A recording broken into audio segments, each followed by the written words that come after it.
It's chilly in the basement. It's a day after Valentine's Day. I wasn't expecting too much out of Valentine's this year, especially after coming back to Calgary, after staying with my family.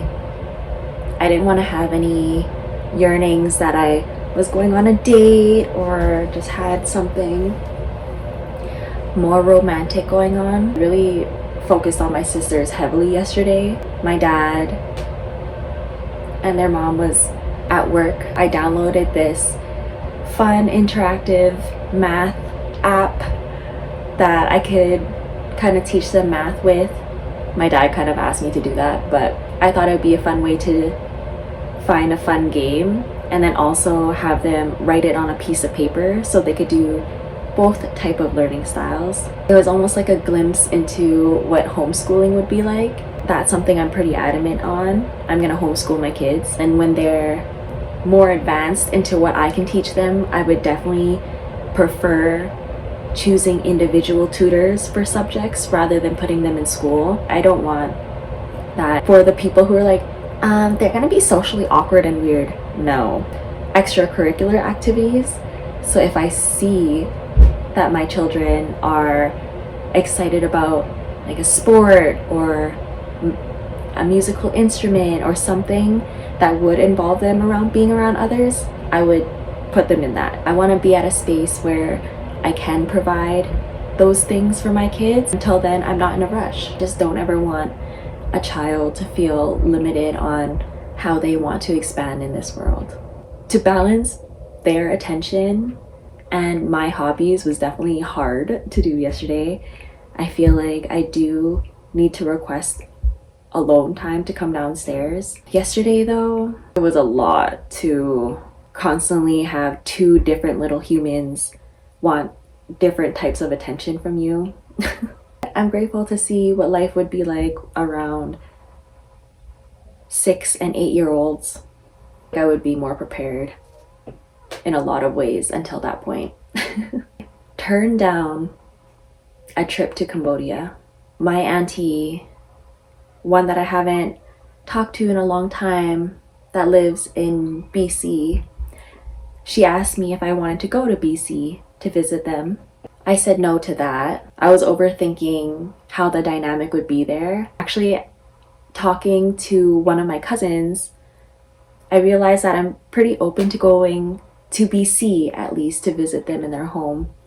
They just live in Abbotsford, and last time I was there was when my dad lived there briefly, and it just felt kind of boring. I don't know why I assumed that my cousins are still very young and wouldn't have things going on that they can take me to. After FaceTiming one of them, I feel excited to go see them. They quickly told me that they're going to Cambodia in 2 weeks.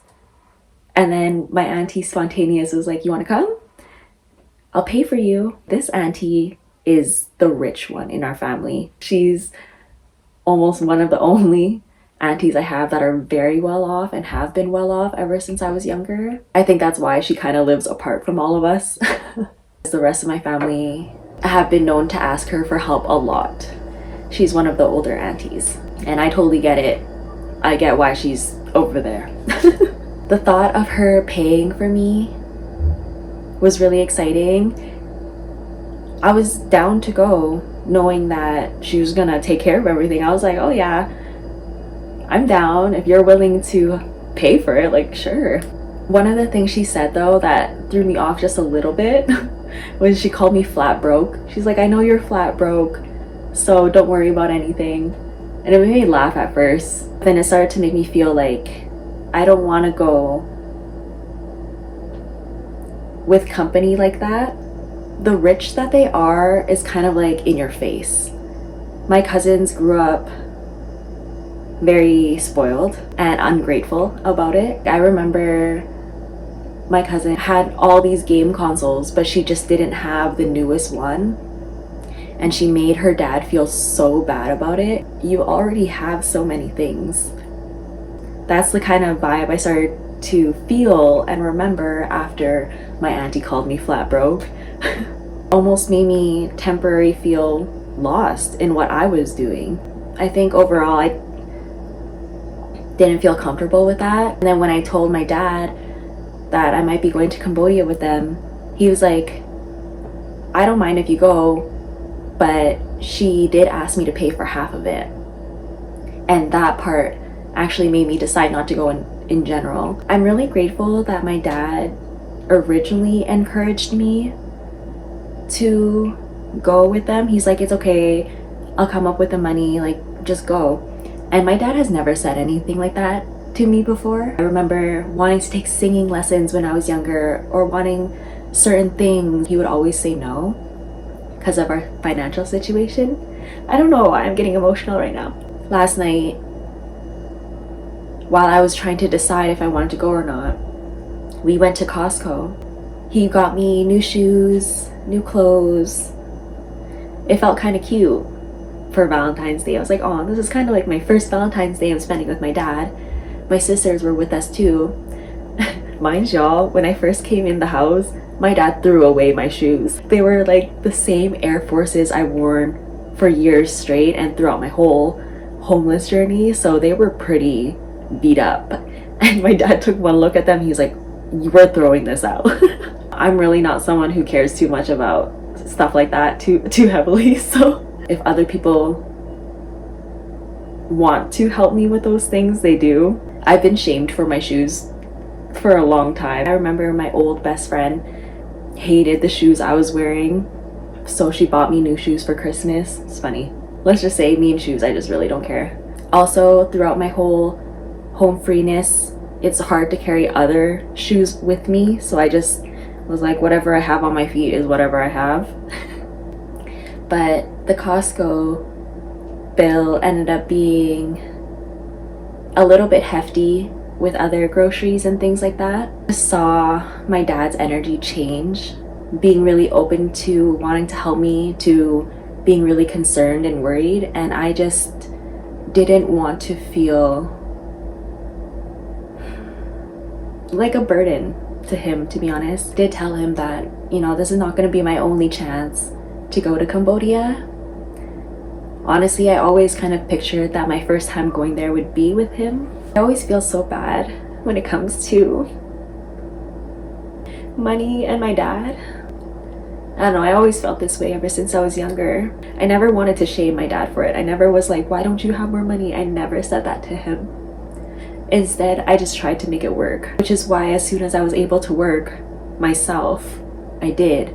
I remember being like, it's okay, Dad, I'll take care of my car insurance, and seeing the relief on his face. Like, I think I've always shown that I'm capable of taking care of myself. I remember when I was younger, I would always say the excuse to myself is that it's okay, Dad's young, he's still learning. My parents had me when they were 20, and my mom was never really around consistently. It was all on my dad to take care of me and my brother and, you know, his life.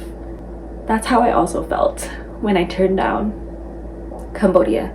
I woke up today and I was like, I'm not even sad or regretful for turning that down. It truly felt like, yeah, sure, it would have been nice to go with my cousins and spend time with them. Same time, I'm in this beautifully abundant mindset where I'm just like, I could go again. I guarantee my cousins can go anytime they want. I'm not pressured.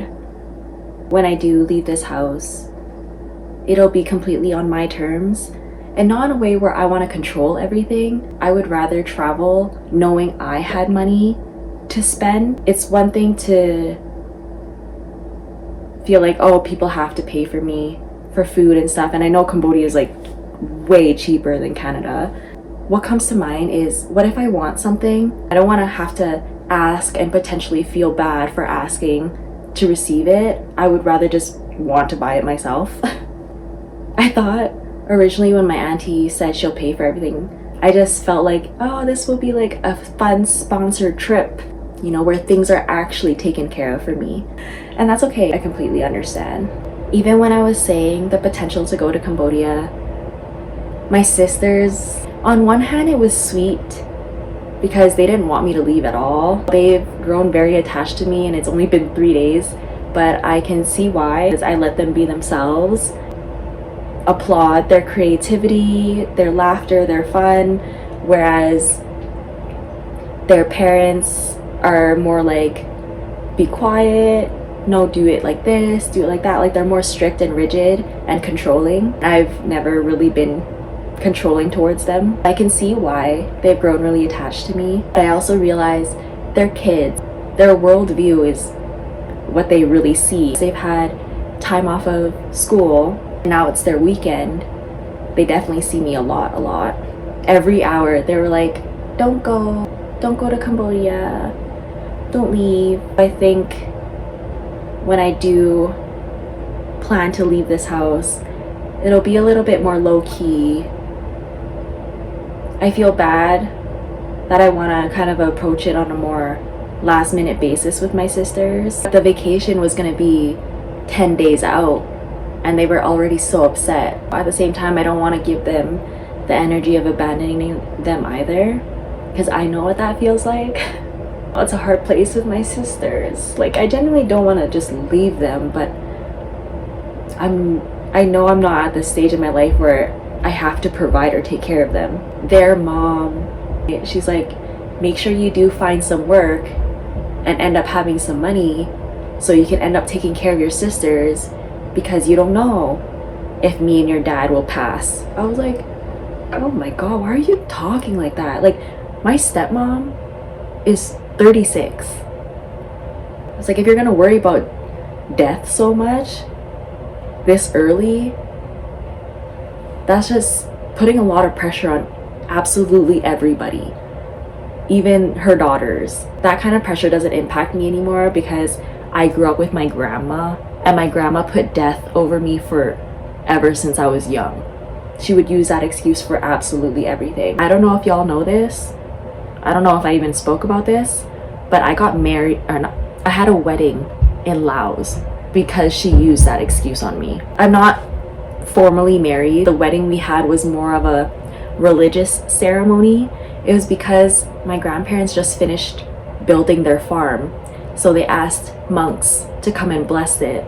And since the monks were there, we might as well have a wedding too. And I had no choice, and it was really upsetting. She sprung that on me day 2 that I was in Laos. It seemed like that direction for me and my partner at the time. We were already together for 5 years. His parents weren't there. They were pretty upset about it. Gratefully so. My dad was upset about it because he's like, I wasn't there. I had no choice. My mom didn't even stand up for me to be like, what? No, she's not doing this. My mom was just like, do it. I think she wanted to see the wedding too, that's why. My grandma has kind of used me as a little like showcaser towards her friends. I don't know, to keep up a reputation of something. Whenever I actually told her the stuff I liked and enjoyed, she didn't give a fuck. Object of something to show off to other people. But when it was just between the two of us, I did not feel special around her.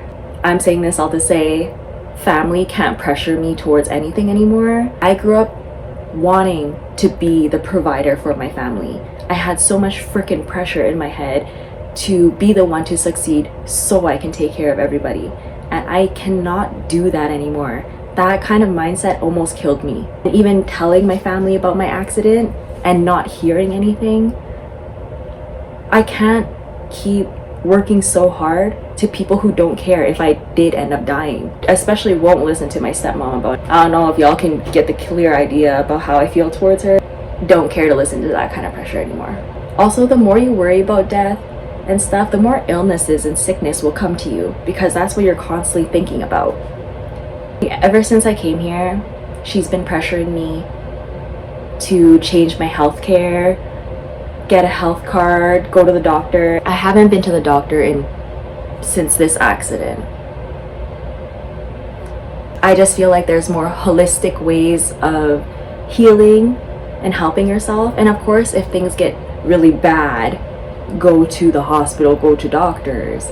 But I just feel like in this climate right now, hospitals operate more on business and fast clients and fast movement. I don't know. I'd rather listen to people who have healed themselves and have proven it, and I've also seen that of myself. I cried the other night. She wouldn't leave me alone about my weight. I can tell she's just very insecure. Do you do drugs? Is that why you're so skinny? And I literally looked at her and my dad and I was like, I don't do drugs because I'm skinny. It was depression. It was being homeless. And right away she's like, don't overthink too much. Don't think too much. It's just so invalidating talking to her. All the things I've healed from are where they're still stuck at. Having a very controlling mindset, seeing only limitations and fears. I can understand and I give compassion. It's very distracting for me. This is still going to continue being a love month for me. It's definitely difficult feeling safe here. I'm glad I'm physically safe here. I'm glad I have a place of warmth. I'm glad I have my own room. I'm glad I have somewhere to put my stuff. Those things are what I wanted for a long time. Physically consistent safety. Emotionally, spiritually, mentally, creatively, it's not safe for me here. It's a lot. I've been liking that my vlogs have started off with an air of uncertainty, and then by the end of it, it's just like, whoa, here I am. I'm not expecting to escape here, but I'm really open to surprises. That's all I gotta say. Let's see what this February is gonna look like, the rest of it. Today is the 15th.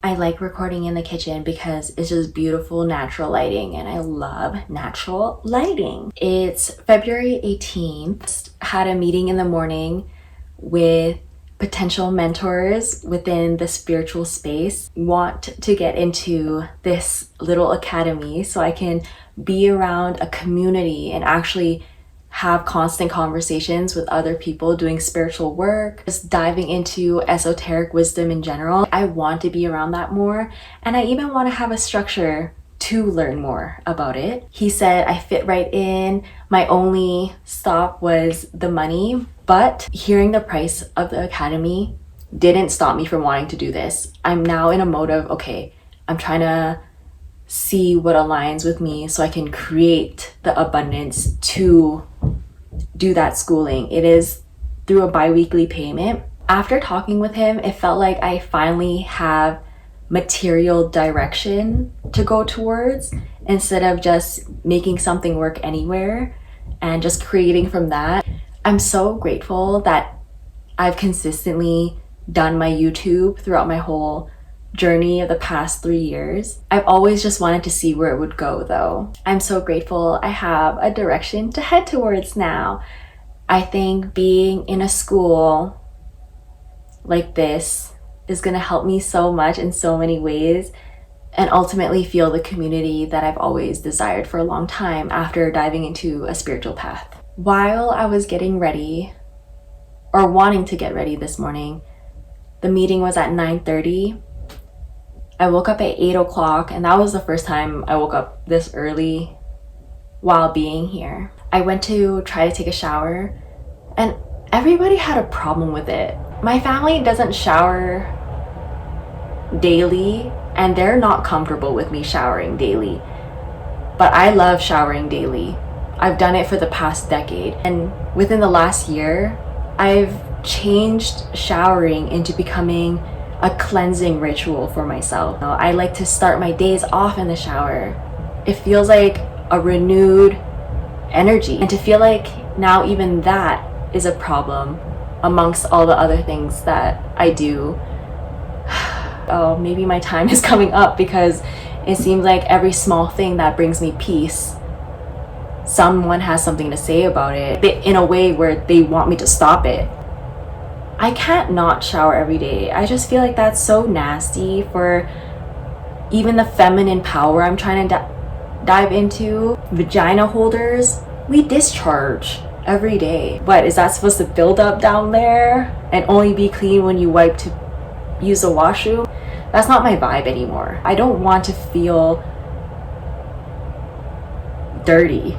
Interesting to observe the lack mindset in that, because my family has no problem buying certain things. If we were gonna be very stingy with the money, a lot of the stuff in the house don't make sense to me then. Just don't justify having one shower a day equaling to the materials that they buy, forget about, or complain about. To me, it just seems like the lack of awareness towards how they spend their money is being projected on me for showering every day. I understand they think about the water bill when they say that to me, but that doesn't equate to some of the stuff I watch them buy. I don't know, I just don't want to feel limited in how I take care of myself and how I like to take care of myself after my call. But now I don't even feel safe to fully sweat here because I can't shower twice. When I was staying in the spa, when I was staying in the hotel, I did shower twice. My body, not my hair. My hair would be every morning. My hair is really oily. And then at night, I would do a body shower and feel so refreshed for bed after sweating, after being outside. Now I just don't feel like I can sweat as much or go outside. Maybe that sounds a little bit spoiled for me, but I don't want to think that. I don't want to feel limited in that. Boundary for my hygiene. Forget even showering twice here. Now I can't even shower once a day here. I don't like that. I feel like every other day they spotlight an issue that they have with how I'm living. I no longer want to ruminate on feeling stuck or wanting to escape. All I can say is I'm in a limbo space of being excited towards a material direction. I don't want to do it here. My stepmom wants me to move in, live here, but under their control. How they run the house, how they operate. I'm just not okay with that. I'm very open to moving. I'm very open to the next adventure and thing where I feel like I can just completely be myself and take care of myself how I really like to. I feel like I've built a beautiful routine that no matter where I go, that's pretty stable. Inner luxury. And part of inner luxury for me is being clean. I was in a season growing up where I showered every other day. Growing up, I did not own any bit of feminine power or energy. And now that I do, it would feel like a disservice to myself to accept anything less than that. It's not even about being in grand hotels and only staying at the spa anymore. No, it's genuinely, let me take care of myself through showering every day, through journaling, through crocheting, through editing every day. I just don't want anything to impact what I like to do daily. And I feel like people in this house have a problem with what I do daily. Of course, I'm not hearing their opinions. It doesn't impact me. It doesn't stop me. I still find ways around everything that I do daily. But I think I say all this to say it's starting to get really annoying. I think my tipping point was actually the shower. It's just a beautiful way I like to connect with nature as well when I'm inside. Intentionally communicate with the water I'm showering in. I feel like they're trying to disconnect that. And I don't like that. I'm making this little clip to say, we'll see how the rest goes. Yeah. A glowing green light surrounds your heart chakra, filling you with trust, hope, harmony, faithfulness, and adventure. Receive love and give love. Forgive yourself and easily forgive others.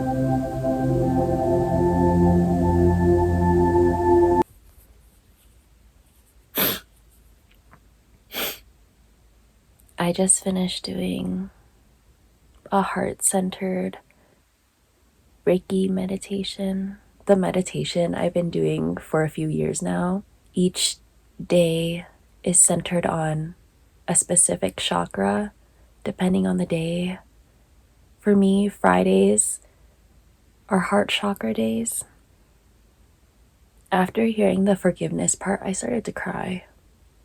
What started coming to mind was forgave my dad, but in a way through my inner child. When I was talking out loud during my Aquarius video, I said that I released expectations of my dad I had growing up, because ever since I was younger, I always wished my dad was a certain way with me, more emotional, more compassionate and understanding. And I realized, of course, through my own healing that he never got those things growing up. As a child, it was really hard for me to recognize that. It's all I ever wanted from my dad. I lived with him the most. When I was going through puberty and really hard times, or just sensitive times growing up, he didn't know how to react to that. So he just didn't talk to me for a few days. He only started talking to me after I would cry, once I would start talking to him. From there, I kind of learned for a long time that I would always deal with my emotions alone. Next thing that started coming up was the romantic connections I had in Reno. Some parts of me were still holding on to the sadness, how badly I got ghosted by some of them, or how I wished they were more emotional with me. And I connected the dots. Man, how long have I been wishing for all of my romantic connections to hold that emotional space for me? It made me really sad in the moment. I realized that up until this point, I wanted all my romantic connections to have more emotions to me, more compassion and understanding. And I really see how that yearning of my dad played out. It almost made me really see why I'm here even more.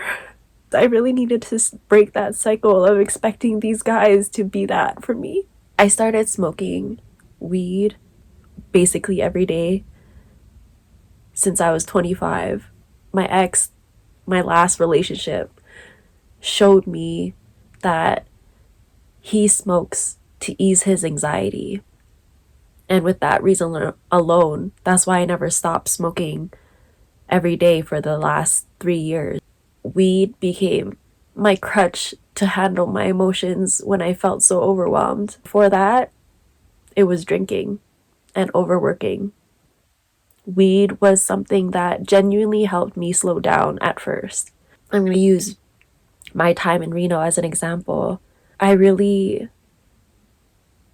iced out my emotions entirely through weed. I just didn't want to feel any sadness, any overwhelm. I didn't want to feel anything I deemed as negative at all, as it felt like I was out of control with my surroundings and my situation. Weed did help compartmentalize my thoughts when things were very overwhelming in Reno, but I also see how in another aspect it would keep me in this mode of complete happiness instead, because I just didn't want to feel anything other than that. I didn't allow myself to really process the romantic connections I had in Reno. Because of that, I didn't see the pattern at all. I just kept thinking, here's another situation of me getting ghosted. Oh, here's another connection that didn't work out, that walked away from me, that didn't want to make any effort towards me. Thought that was the only wound at the time, because I also felt that way about my dad, that he never wanted to make effort for me or stay around to know what was wrong. Also some wounding of the relationship I have with my mom in that too. I emotionally felt iced out from my dad, but I felt completely abandoned in a lot of ways from my mom. So I see how way that I grew up with my parents, how that really stuck with me and played out. And it is so interesting to uncover that while living with my dad currently. I don't want to blame him for anything anymore. I genuinely do want to forgive him for everything. I want us to have a good and neutral relationship going forward. I see the change in him, and I know how much I've changed myself. Yesterday, I wrote in my journal that it feels so poetic to let go of living through the past while living in my childhood home. And today, uncovering more of that. I'm really grateful for meditation and my spiritual practices. It really helps me let go of so much that I didn't expect I was still holding on to. I really want my dad and I to either continue having this kind of relationship and potentially growing from here, but I don't expect anything of him anymore. I do give so much compassion to my dad and his inner child and all the things he didn't have growing up. I really do give compassion to that. During the meditation as well, I heard myself say that I now hold space emotionally for myself in all the ways. I haven't smoked weed in 2 months. I'm actually so proud of that. I didn't think I was able to let go of that because of how truly dependent I felt on it being in Reno. But while I was at the spa, it almost felt like I had a choice between wanting to be addicted and make it work by getting a vape, or I could just genuinely try to let it go. Every time I felt like I wanted to smoke, I went into the sauna or I went into the jacuzzi and I started saying affirmations out loud. Being almost at a month at a spa released my dependency on weed. It was so cool to see of myself. All the excuses I had about weed and not wanting to let it go, either through like, oh, I can't sleep without weed. That was actually the biggest one. When I was at the spa and time felt endless, I was like, why do I have to sleep at a certain time? Why can't I just let my body get tired naturally and go from there? That's how I ended up sleeping at 3 in the morning consistently there. Because while I was in Reno, I almost felt like I had to abide with their schedule because they did have a workday week and I didn't want to be awake when they were trying to sleep, just in case. I just didn't want to intrude. So I made myself sleep at the same time they did through weed. Even being in this home, sometimes when I'm craving weed, I would be so angry over what my stepmom was trying to force on me. But I never felt like I needed it for sleep anymore. I sleep here around 1 a.m. now. So I can see that my body is really adjusting to being without weed. I'm seeing how much more emotional I have been and more sensitive, truly just listening to my body though, instead of trying to hijack it into staying happy and positive all the time. Reflection is so important in my life, and I can really see how much it has helped me. I almost feel like soon I can give talking to my mom another chance. It's almost like, okay, I've seen myself be a different way with my dad. Some parts of me that are holding on to who I wish my mom was, but I think it's just one step at a time. My mom is going through a lot of different things right now, and I truly feel so bad and sorry for her. I was at my auntie's house the other day, a different one, where there was small clips of the birds eating outside and that little hallway. That auntie and the youngest one that I have, they talk down about my mom a lot. They always have since I was younger. A lot of my Cambodian side actually talk down on my mom a lot. And I can see why. She did brutally abandon all of us when we were young, and she just never has been consistently around. And I get, they're holding on to that. I've been holding on to that. The way that they were still talking down on her when I saw them after all this time, it made me feel so defensive on the inside. I was like, why are you guys still talking about her like this? In that moment, I realized I think I'm holding more space for my mom again. Her birthday is in April. I want to talk to her before her birthday or something. She lives in British Columbia.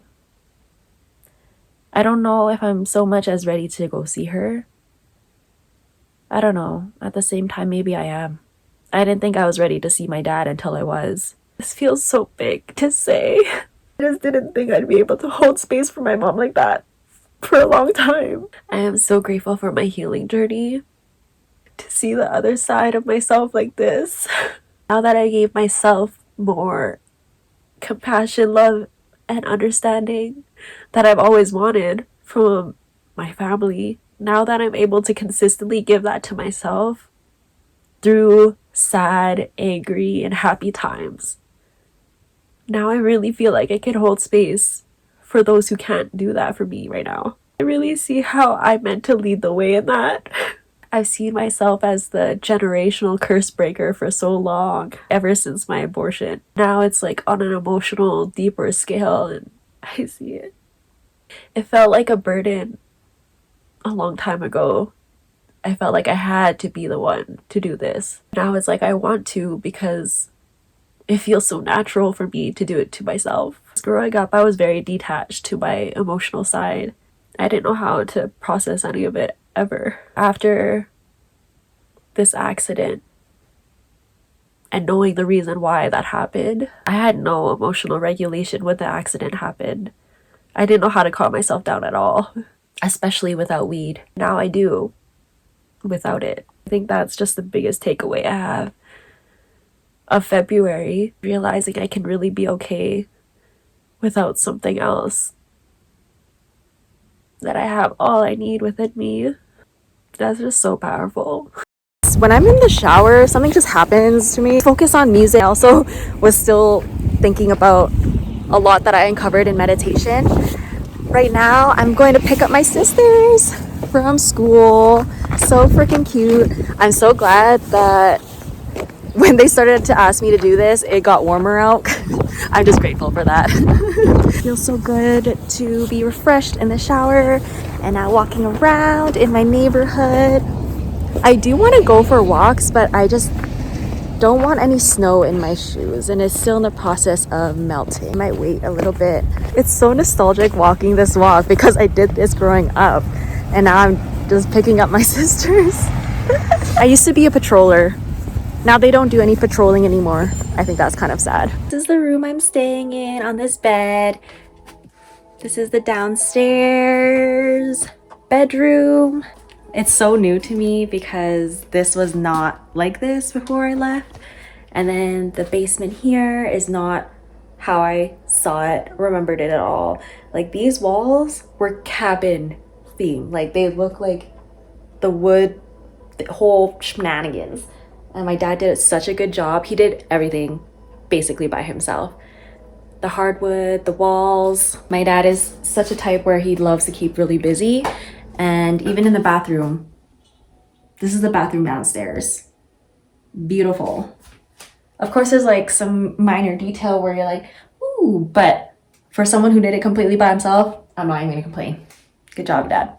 He changed the floors of the kitchen, but that stove has been there for as long as I can remember. I don't know if that fridge was there.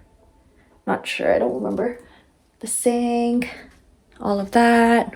It's a little bit hard to record around my stepmom. She just really does not like anything I do. This room is really cozy though. I love it. There is some lighting that comes, but it doesn't completely fill the room, which is okay. It's a basement, not expecting too much of natural sunlight to fill the whole thing. I love the size of the bed. I'm pretty sure this was like my brother's bed before he moved out. I think that bed frame is his. I don't remember. You can tell my brother used to stay in here because all of that Transformers, Justice League stuff, that's him and my dad. My dad and him bond over hockey and Transformers. My dad is a huge Transformers inner child lover. There was a couple Transformer pop dolls that were rare I saw in a vintage store once, and I debated on getting it for him, but this was in Reno. I didn't get it for him because we weren't talking at the time, but I low-key regret not buying. We're talking now. I'm manifesting that I'll find cute Transformer things for my dad next time I visit. I'm just so certain that I'm not gonna stay here. Moo moo. I just finished doing the laundry on the bed. Blanket feels extra comfortable. I'm wearing a sports bra because my dad just asked if I wanted to go to the gym with him after he finishes work. I love encouraging that of my dad, so I told him, yeah, I'm down. I'm down to go. He has a pass at Planet Fitness. Even though I've totally made fun of Planet Fitness before, it has a Stairmaster and it has more equipment than the house, so I can make it work. Honestly, I'm pretty sure I'm just gonna focus on doing legs for a long time. It's so easy for me to do arms and get into arms. I love doing upper body way more than lower body, so this is gonna be my challenge to just, every time I go to the gym, unless my legs are actually sore from an actual gym workout, I'm just gonna keep doing legs and booty. Body check, gym shark. I got this sports bra at a thrift store for $15.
This morning, I came into this huge awareness, different kind of love for my dad.